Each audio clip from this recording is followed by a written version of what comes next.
आज आपण चाललोय रत्नागिरी जिल्ह्यातला जयगड हा किल्ला बघायला। जयगडला जाण्यासाठी गुहागरहून व्हाया पालशेत साधारण 36 किलोमीटरचा प्रवास करून आम्ही तवसाळला गेलो व मग तवसाळ जेट्टीवरून फेरीबोटीने जयगड गावात पोचलो। तिथून जयगड फक्त 1 किलोमीटरच्या अंतरावर आहे। आम्ही साधारण दुपारी 2 वाजता जेवण झाल्यावर गुहागरून निघालो आणि 4 वाजता जयगडला पोचलो। जयगड किल्ला बघण्याची वेळ ही संध्याकाळी 6 वाजेपर्यंतच आहे।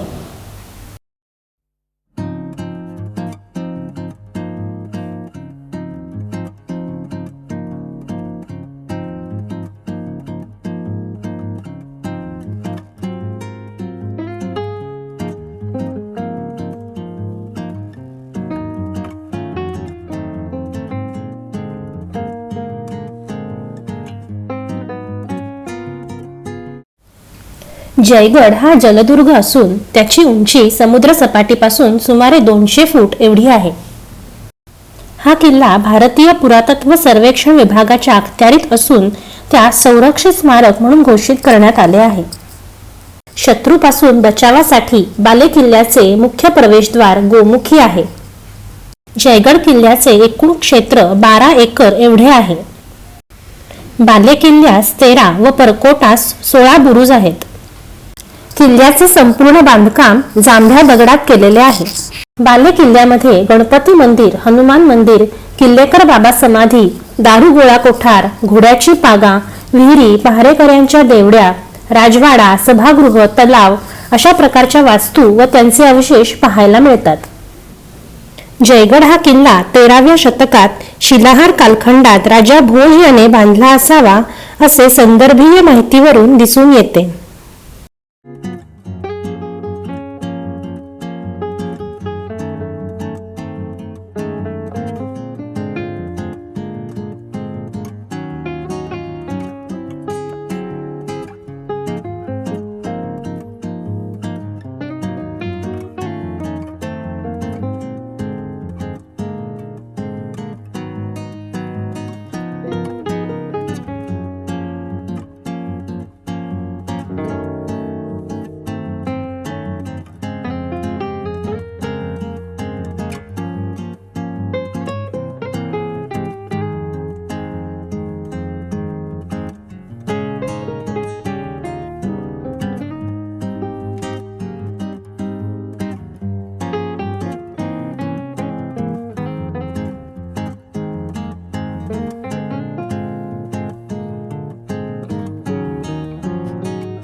जयगड किल्ल्यावर आहे आणि त्याच्या बुरुजावरून हा किती मस्त व्ह्यू दिसतो बघा।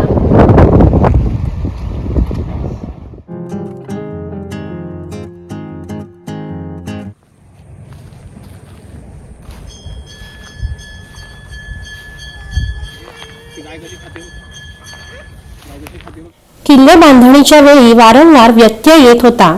त्यावेळी जयबा नावाच्या एका निष्ठावान व्यक्तीने जिवंत समाधी घेतली। त्यानंतर किल्ल्याचे काम सुरळीत सुरू झाले। त्यांच्या नावावरूनच या किल्ल्याचे नाव जयगड असे पडले आहे आणि त्यांच्या समाधीला किल्लेकर बाबांची समाधी असे म्हणतात।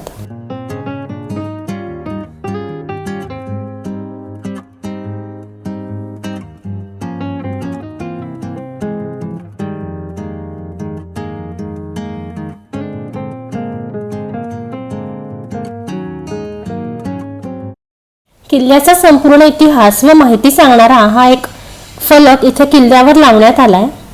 व्हिडिओ पॉज करून आपण ही माहिती सविस्तर वाचू शकता. आता गडावरील गणपती बाप्पा आणि मारुतीचे दर्शन घेऊन आम्ही जयगड जेट्टीवरून फेरीबोटीने परत गुहागरच्या दिशेने निघालो.